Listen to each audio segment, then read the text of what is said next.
कहानी यहीं खत्म। अब कभी किसी को कुछ पता नहीं चलेगा।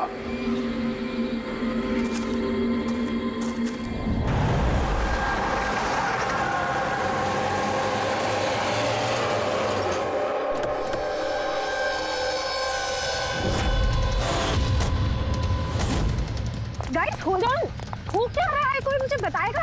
You guys don't understand. You know ना सिचुएशन क्या चल रही है। पापा और भाई दोनों फोन नहीं उठा रहे। पापा, रे, प्लीज दरवाजा खोलो। करण देखो ना, कोई दरवाजा ही नहीं खोल रहा है। पापा, मिथुन काका, रे, मिथुन काका। Oh my God, रे। Oh my bro. He's no more.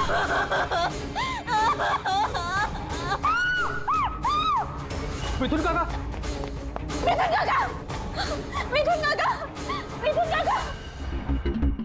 बेहोश।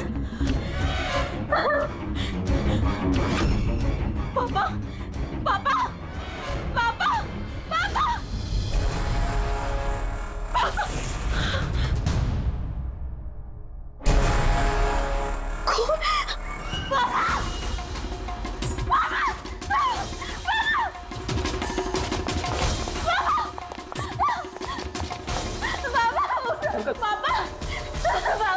देखो ना जरा पापा को क्या। शीतल अंकल शीतल। प्लीज जल्दी डॉक्टर को बुलाओ करो। काम करने जाओ। आरा। अंकल डोंट एम्बुलेंस को कॉल करो अर्जेंट। शीतल, जब तुम वहां खंडाला में थी तब ये सब हुआ? हाँ जी सर, एक्चुअली वहाँ हमारी प्रॉपर्टी को लेके कुछ प्रॉब्लम्स चल रही थी, इसीलिए मैं और करण वहाँ गए थे। करण? जी, ही इज माय लॉयर। अच्छा। सर वो लैंड शीतल के नाम पे थी, इसलिए उसे वहाँ होना ही था। यस सर, बहुत इंपॉर्टेंट मीटिंग थी। आप? She is Tara, my assistant. हाँ तो शीतल, जब तुम खंडाला में जा रही थी तब घर पर सिर्फ तुम्हारे पिताजी कल्याण जी और तुम्हारा भाई रे और ये मिथुन था, है ना? हाँ सर, एक्चुअली करीब 8 साल पहले एक एक्सीडेंट हुआ था जिसमें पापा की आईसाइट चली गई।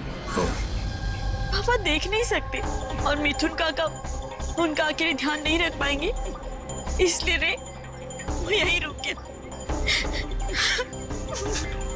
मुझे उन दोनों को अकेले छोड़ना ही नहीं चाहिए था।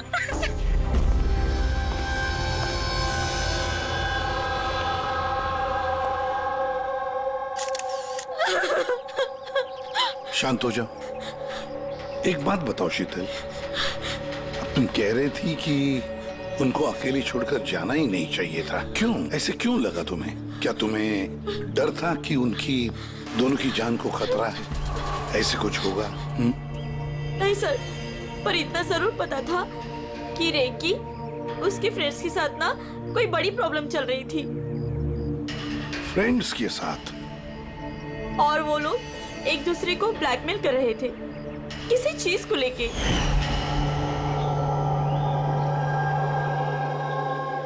तू ऐसा हम लोग साथ कैसे कर सकता है? एक बार फिर से सोच ले रे, अगर यही तेरा फाइनल डिसीजन है तो जानता है कि क्या होगा। आई डोंट केयर, मैं तो सिर्फ सही टाइम का वेट कर रहा हूँ। पर अगर किसी को कुछ पता चल गया तो? तुम पागल हो गई हो क्या? अगर तुम ऐसे बिहेव करती रहोगी तो श्योरली किसी ना किसी को तो डाउट हो ही जाएगा। गाइस, अगर हम कंट्रोल में हैं तो वी आर सेफ। गाइस, तुम लोग अपना देख लो। मुझे ऑनेस्टली नहीं पता है कि मैं क्या करने वाला हूँ।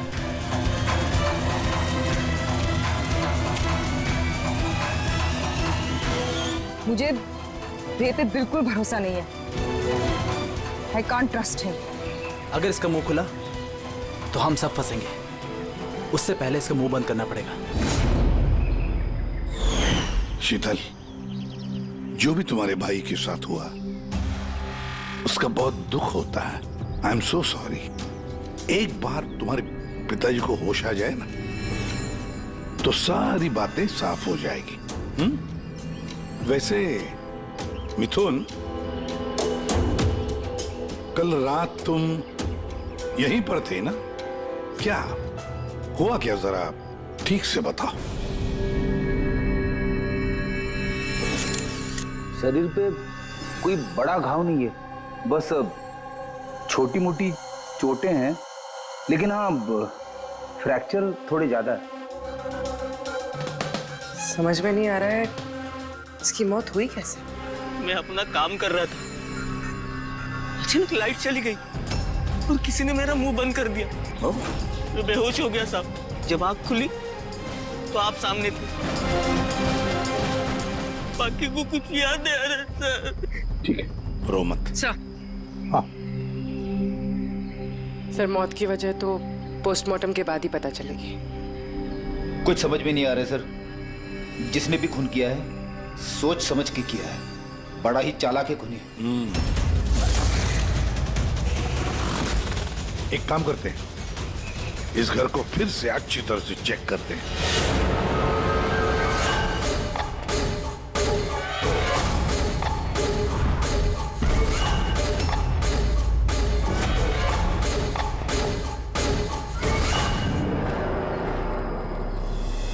ग्लास तोड़कर अंदर घुसा है घर के अंदर।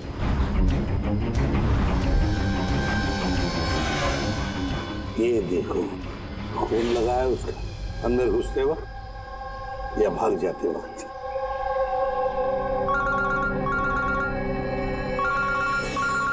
हेलो, एसीपी प्रद्युमन है। अच्छा, कल्याण जी को होश आ गया?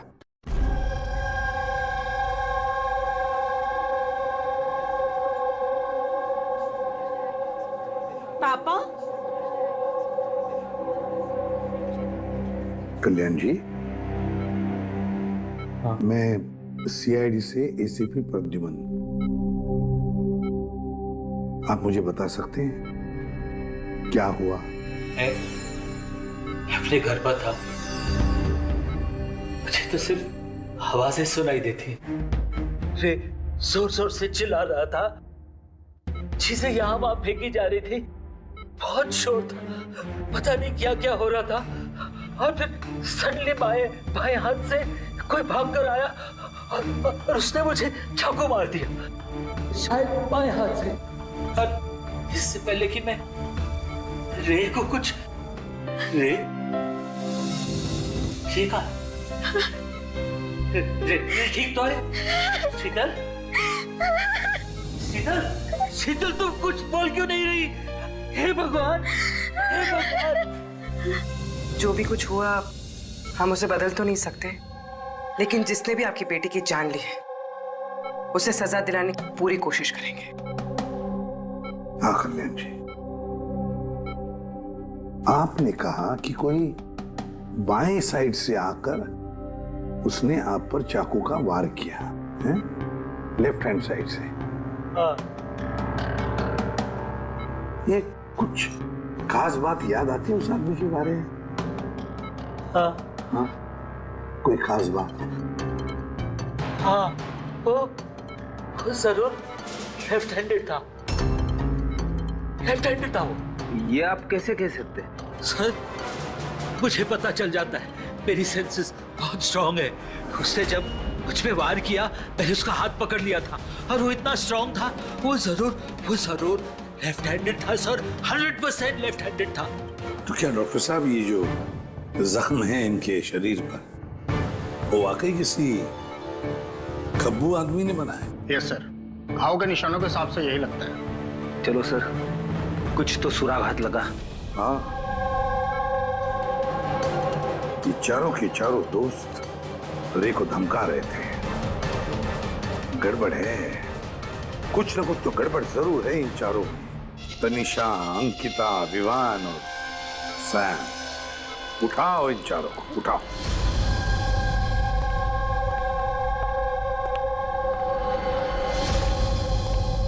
नमस्ते सर। आप?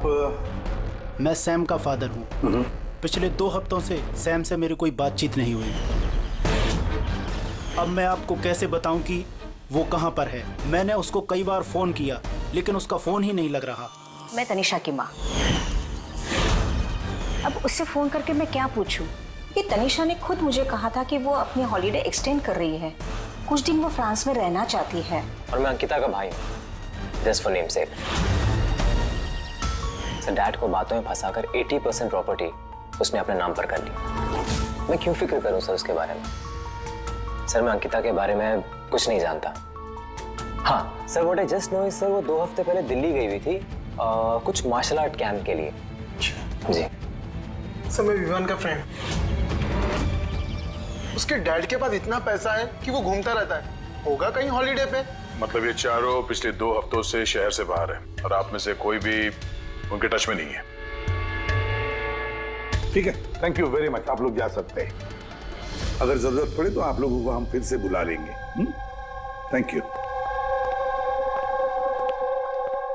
जरा 1 मिनट, क्या आप बता सकते हैं कि सैम, तनिषा, विवान और अंकिता इन चारों में से कोई लेफ्ट हैंडेड है? कब्बू है? हाँ सर, मेरा बेटा सैम लेफ्टी है। अच्छा, क्यों सर? नहीं नहीं, ऐसे ही ऐसे। हाँ, आप लोग जा सकते हैं। Thank you.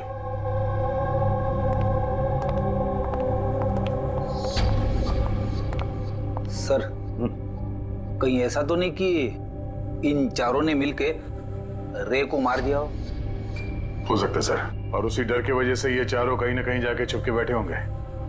सर ये चारों की लोकेशन का पता चल गया। सर कल रात सैम, तनिषा, अंकिता और विवान, इन चारों की मोबाइल लोकेशंस शीतल के घर के 3 किलोमीटर के रेडियस में थी। सैम, तनिषा, अंकिता, विवान, रे, उन पांचों में कोई एक राज छुपा हुआ है। कोई ऐसा राज जो वो पांचों किसी को बताना नहीं चाहते थे। वो राज अपने पास ही रखना चाहते थे। हो सकता है ये रे कमजोर पड़ गया हो, बस तो राज किसी को पता ना चले। रे किसी को ना बताए, इसलिए रे को खत्म कर दिया।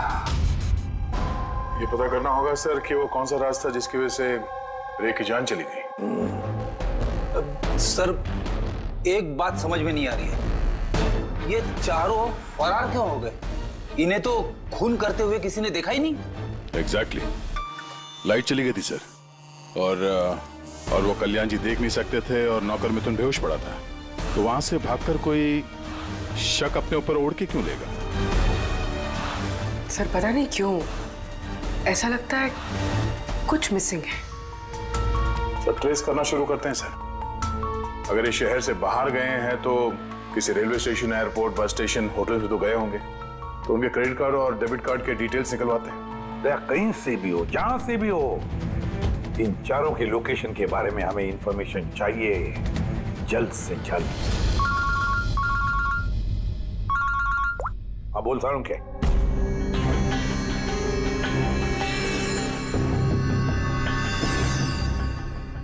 यार सारूं, तूने इस कंकाल पे ये रेड मार्क्स क्यों किए? बस ये समझाने के लिए कि इस रे की हड्डियों का कैसे चूरा बनाया गया। ये देखो, ये रे की हड्डियों का एक्सरे। इस रे पर बहुत जबरदस्त ताकत के साथ वार किया गया। एक झटके में इसकी गर्दन की हड्डी टूट गई। बस एक बार तो इसके रिब केज पर इतना जबरदस्त किया गया है कि एक ही झटके में इसके रिब केज की बाईं हड्डियां 12 की 12 पसलियां एक साथ एक झटके में टूट गई। और वो भी कमाल की बात यह है कि एक ही सिमेट्री में। एक झटके में 12 पसलियां? नतीजा हार्ट का रुक जाना, हार्ट ब्लॉक। इसके हार्ट पर जबरदस्त प्रेशर पड़ा। कमाल की बात यह है बॉस कि जितनी ताकत के साथ इस पर वार किया गया है, इतनी ताकत हाथों से या किसी भी हथियार से पैदा नहीं की जा सकती। इसे देख करके तो ऐसा लगता है जैसे खूनी जानता था बॉस, खूनी जानता था कि किस पॉइंट पर वार किया जाए कि एक ही झटके में सारी की सारी पसलियां एक साथ टूट जाए, एक सिमेट्री में। हाथों से कोई इतना फोर्स तो पैदा नहीं कर सकता। हाँ कर सकता है अगर कोई मार्शल आर्ट्स का जानकार हो तो। जैसे कुंग-फू, कराटे, ताइक्वांडो, इन सब में खास किस्म के मूव्स होते हैं जिससे इतना फोर्स पैदा किया जा सकता है। ये हो सकता है बस। तब ये अटैक उसी ने किया जिसे मार्शल आर्ट्स की जानकारी है, जैसे आर्मी बैकग्राउंड का कोई। Martial arts? वो लड़की भी तो गई है ना दिल्ली में मार्शल आर्ट्स का कैंप अटेंड करने के लिए। क्या नाम है उस लड़की का? अंकिता।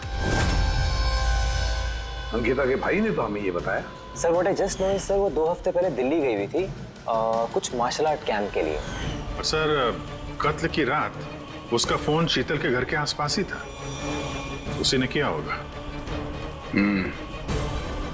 सैम के साथ मिलके। कल्याण जी पर जिसने भी चाकू का वार किया था वो आदमी खब्बू था, लेफ्ट हैंडेड। हाँ सर, मेरा बेटा सैम लेफ्टी है। ये हो सकता है क्योंकि शीतल के घर की जिस खिड़की पर से हमें वो ब्लड सैंपल मिला था उसका डीएनए सैम के डैड के डीएनए के साथ मैच होता है। मतलब सैम वही था और अंकिता भी। बस अब हमें ये पता लगाना है कि ये सैम, तनीषा, अंकिता और विवान इस वक्त है कहां पर। अच्छा, आप कैब ड्राइवर, आप उस वक्त कहाँ थे?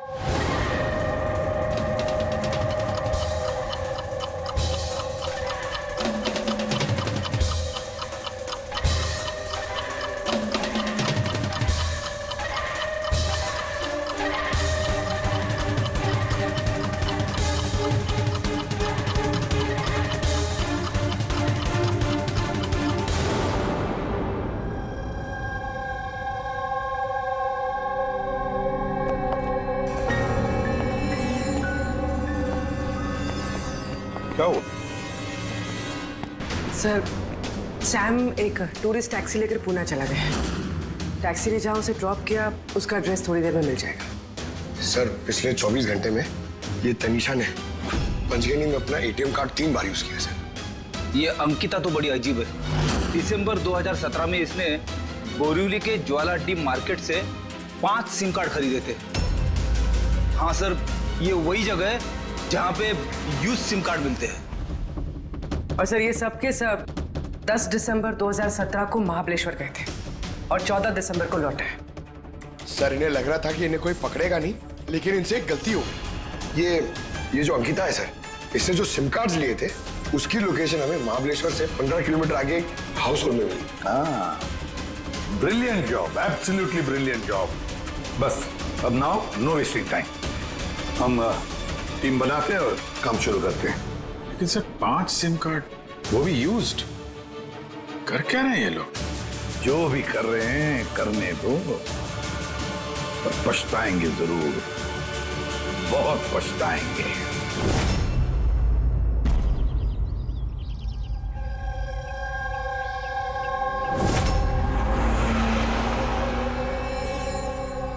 किसका फोन है? किसी विवान का है। विवान का कैसे हो सकता है? तुमने ठीक से सुना ना?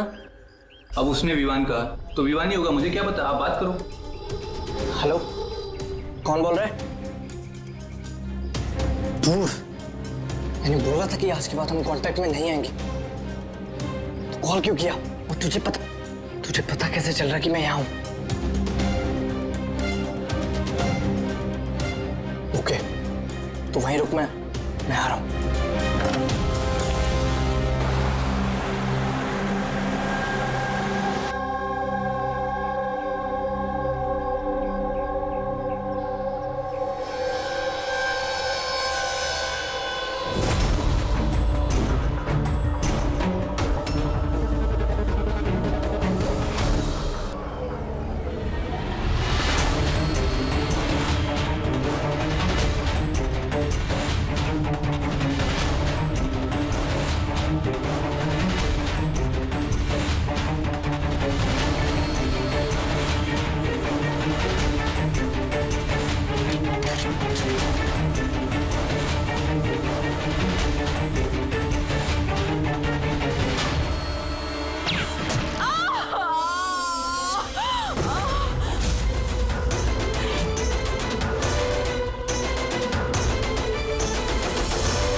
बीच रास्ते इसकी बॉडी मिली है सर। किसी ने दिन दहाड़े भरे मार्केट में गोली मारी है। लॉन्ग डिस्टेंस शॉट था, ऑब्वियसली स्नाइपर होगा। स्नाइपर लॉन्ग डिस्टेंस से गोली चलाई, मतलब किसी को पता भी नहीं चला होगा कि गोली चली कहां से और फिर गोली चलाई किसने। Anyway, thank you very much. जी सर। सर हम लोग तनीषा तक पहुंचने ही वाले थे कि किसी ने इसे भी मार दिया। वही तो सर, ये इत्तेफाक तो नहीं हो सकता सर।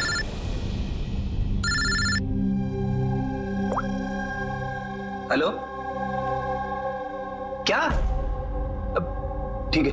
क्या हुआ? सर, पुणे पुलिस स्टेशन से फोन था, किसी ने सैम को मार दिया। What? Oh my God. Sir, वो जिस लॉज में रुका था उसी लॉज के पास। सर, ये जरूर विवान और अंकिता का ही काम है।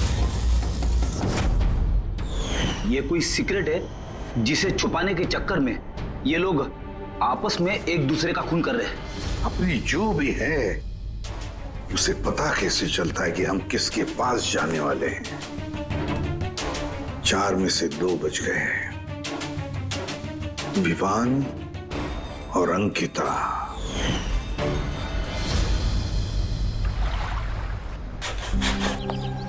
सबसे तो नहीं, मैं अंकिता से मिला था, उससे बात हुई थी मेरी।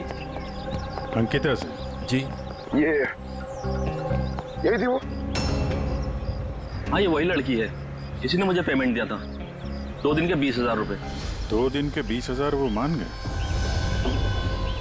ऐसी क्या इमरजेंसी थी? अच्छा, उन 2 दिनों में आपने उनसे या उनके ग्रुप के बाकी लोगों से मिले थे? नहीं सर, मैं किसी से नहीं मिला। मैंने तो उस लड़की को ऑफर किया था कि हमारे पास कुक और क्लीनर दोनों हैं, लेकिन उस लड़की ने मना कर दिया कि मुझे कोई हेल्प नहीं चाहिए। तो उसने कहा कि आप 2 दिन के बाद आइए, जब हम यहाँ से चले जाएं। और 2 दिन के बाद जब मैं वापस आया तो यहाँ सब कुछ वैसा का वैसा ही था, कोई गंदगी नहीं, कोई कचरा नहीं, सब साफ सुथरा था एकदम। अच्छा, उसके बाद आपने ये जगह किसी और को दी?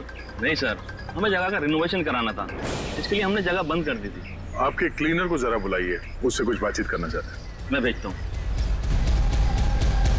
बिना क्लीनर और बिना कुक के 2 दिन यहाँ पे रहे, कुछ ना कुछ तो खिचड़ी पकी रही थी यहाँ पे। ये कॉटेज की सफाई तुम्हें करते हो? जी सर। चलो।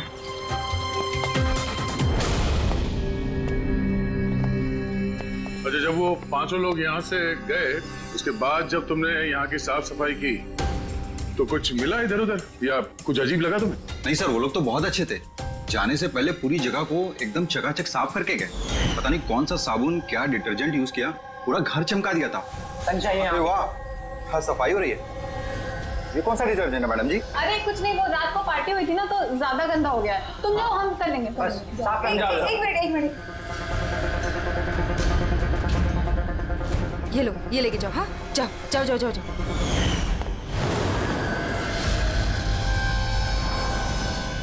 बहुत महंगी है सर, मैंने तो पहनी नहीं कभी, वरना लोग कहते हैं चोरी की। महंगी तो है, पर फिलहाल ये महंगी घड़ी हमारे पास रहेगी। जी सर। आइए, आप लोग आइए।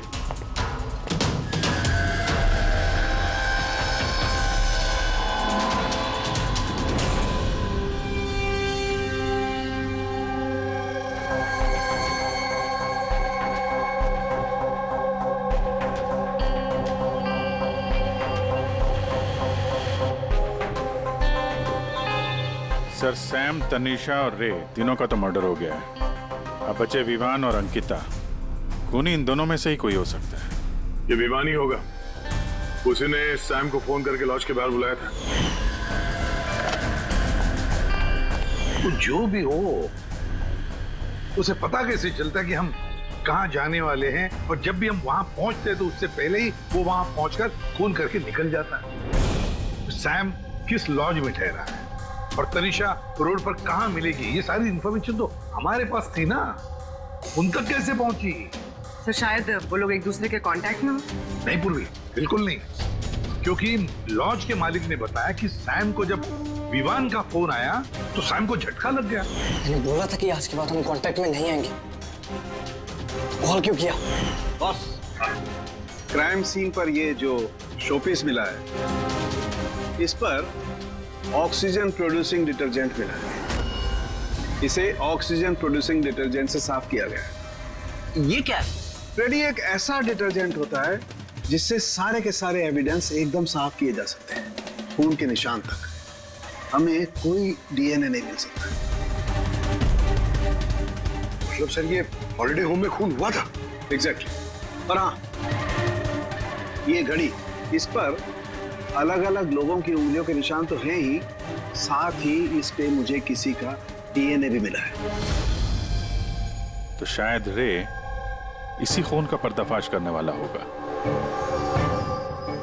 पूर्व एक काम करो, ब्यूरो में जाओ, खून की रिपोर्ट्स चेक करो, मिसिंग पर्सन्स की रिपोर्ट्स चेक करो, देखो किसी भी रिपोर्ट में इस घड़ी का जिक्र किया है क्या। यार इन 5 में से बचे हैं 2, विवान और अंकिता। अगर खूनी विवान या अंकिता को कांटेक्ट करना चाहे तो फिर वो जो 5 यूज्ड सिम कार्ड्स है ना, वो इनके पास होंगे। उन्हीं में से किसी नंबर पर वो फोन करेगा, है ना? वो नंबर ट्रैक करते हैं।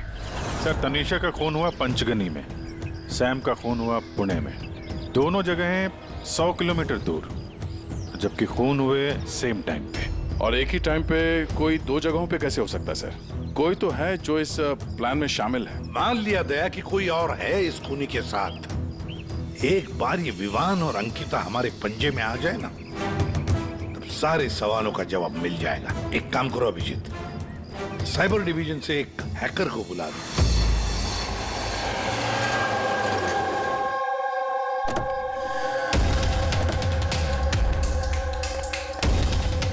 इसमें पूरे पैसे है ना?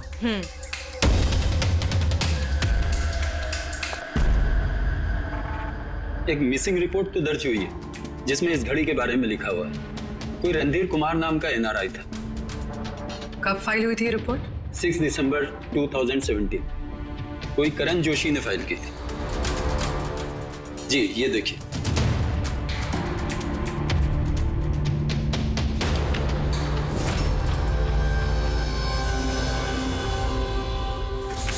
Thank you.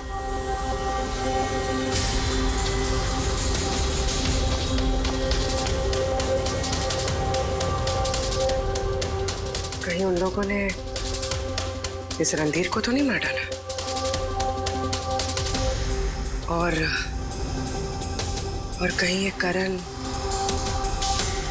रणधीर की मौत का बदला तो नहीं ले रहा? करण? जी, he is my lawyer.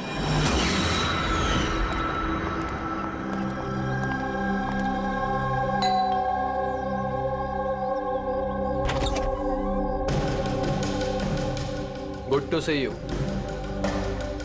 I hope इसमें पैसे पूरे हो गए। हाँ, पूरे पैसे हैं। आओ अंदर। देखो, हम लोग जहां भी जाते हैं उससे पहले खूनी को कैसे पता चल जाता है? मे बी आप लोगों की लोकेशन कोई ट्रैक कर रहा था। You mean GPS tracker? जी। Cell phone? Yes sir. एक काम करो, तो हमारे सेल फोन चेक करो।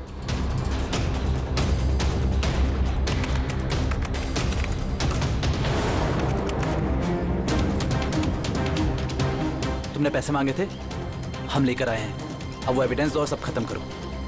खत्म करूं? जैसे तुम लोगों ने रणधीर को खत्म किया था। करण, हमें सबूत दो। देता हूं, लेकिन उससे पहले मैं तुम्हें किसी से मिलाना चाहता हूं। कौन? बुलाता हूं।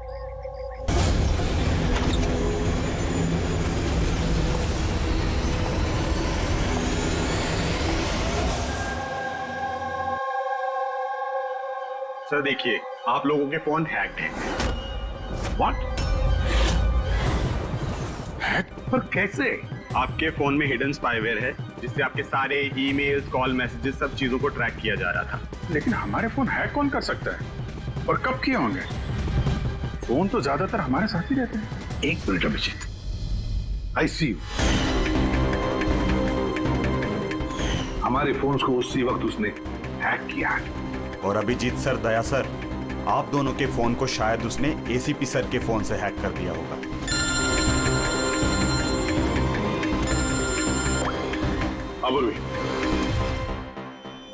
करण, मरने वाले से रिलेटेड है?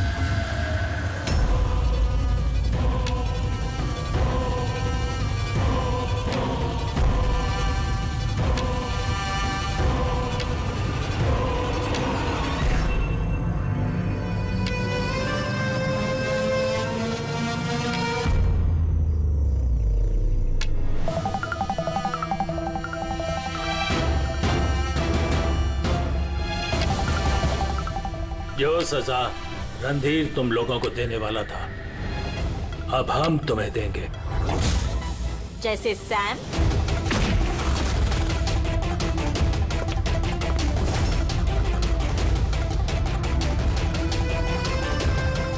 तनीषा और रे को दी। अब तुम दोनों की बारी है। तभी रणधीर की आत्मा को शांति मिलेगी। इसी घर में मारा था ना तुमने रणधीर को?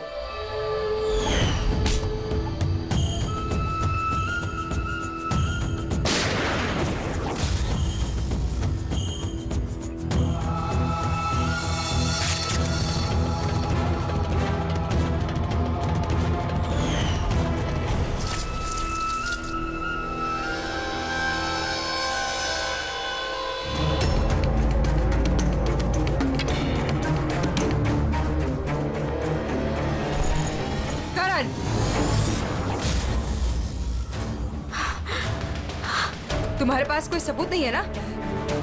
तुमने हमें फंसाया है ना? हाँ? Hey!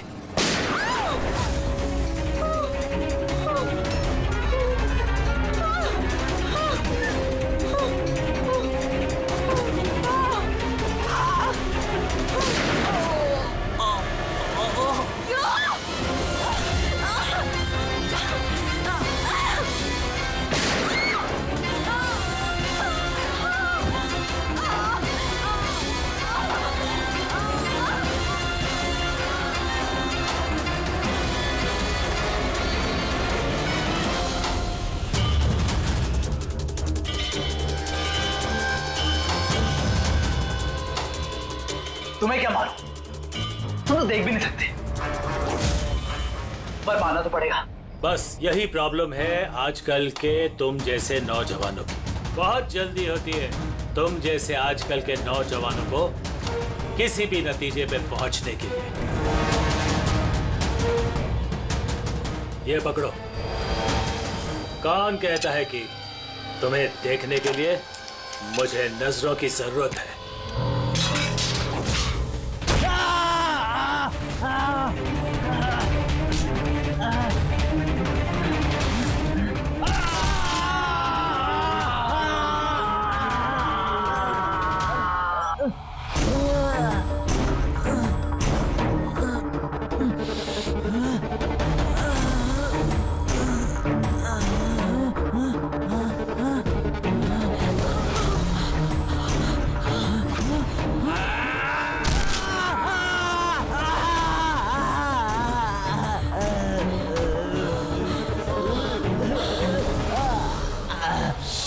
शीतल बेटा, तुम ठीक तो?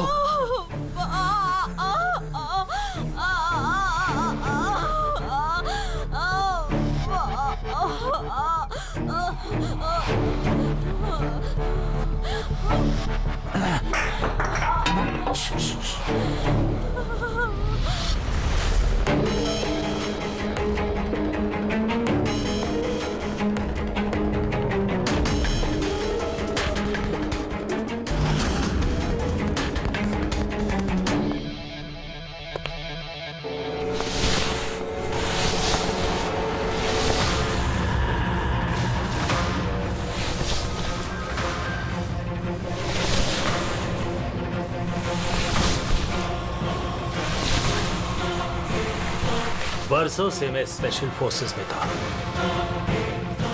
दुश्मनों को तो मैं चुटकी भर में सूंघ कर निकाल देता था। फिर तुम तो बच्चे हो।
कल्याण जी रुक जाओ, छोड़ो उसको। मैं तो अंधा हूं ऑफिसर, लेकिन आप देखकर बताइए कि मैंने उसका सारा शरीर बेकार कर दिया है या नहीं, या दूं एक और?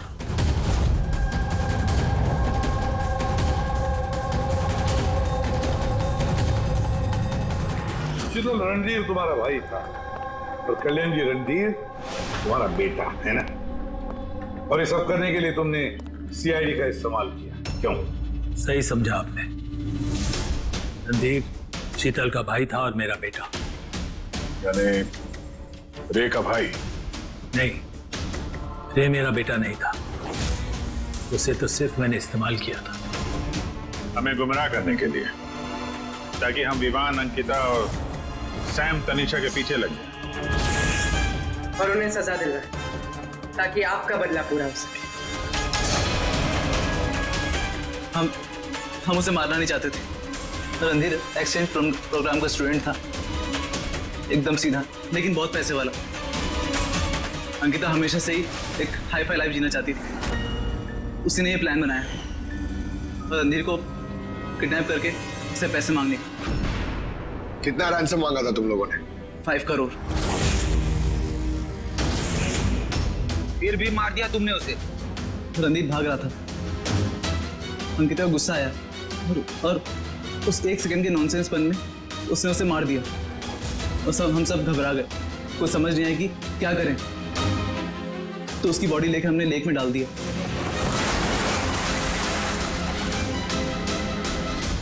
रे को ये बात हजम नहीं हुई है?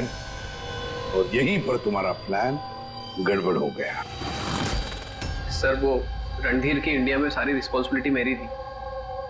कल्याण अंकल और शीतल तो न्यूयॉर्क में थे, लेकिन रणधीर का केयरटेकर मैं यहाँ था। इन लोगों को पैसा देने के बाद भी इन्होंने रणधीर को नहीं छोड़ा, मार दिया। तो मैं घबरा गया, मुझे कुछ समझ नहीं आया। फिर एक दिन रे का कॉल आया। मुझे बिलीव नहीं हो रहा है कि हमने उसको। I'm sorry कुछ नहीं होगा तुम्हें, तुम सिर्फ हमें बता दो कि बाकी के दोस्त लोग कहाँ हैं। अंकल वो सब बाहर चले गए। जब तक ये रणधीर का केस सॉल्व नहीं हो जाएगा ना अंकल, वो वापस नहीं आएंगे। कहाँ है वो? मुझे उस बारे में कुछ भी नहीं पता। रे तो हमारे पास था ही, बस उन चारों को पकड़ना था, और ये काम हम अकेले नहीं कर सकते थे। तो इसीलिए तुमने हमारा इस्तेमाल किया, क्यों? रे से सारी इंफॉर्मेशन निकालने के बाद तुम लोगों ने उसे एक दर्दनाक मौत दी, ताकि हम लोग वो केस इन्वेस्टिगेट करें और ये सारी कहानी निकल के सामने आए। साथ में हमें सारे एविडेंसेस दे दिए, उन चारों के मोबाइल नंबर्स, और सैम जिस पैथोलॉजी लैब में काम करता था वहां से उसके ब्लड सैंपल मंगवा लिया। हम सबके फोन्स हैक किए। काफी अच्छी प्लानिंग थी। लेकिन एक बात भूल गए तुम, सजा देने का काम तुम्हारा नहीं, कानून का है। रणधीर की मौत का बदला तो तुमने ले लिया, लेकिन सजा अपने आप को दी है, अपने आप को। For more updates, subscribe to our channel, click the show links and enjoy watching the videos.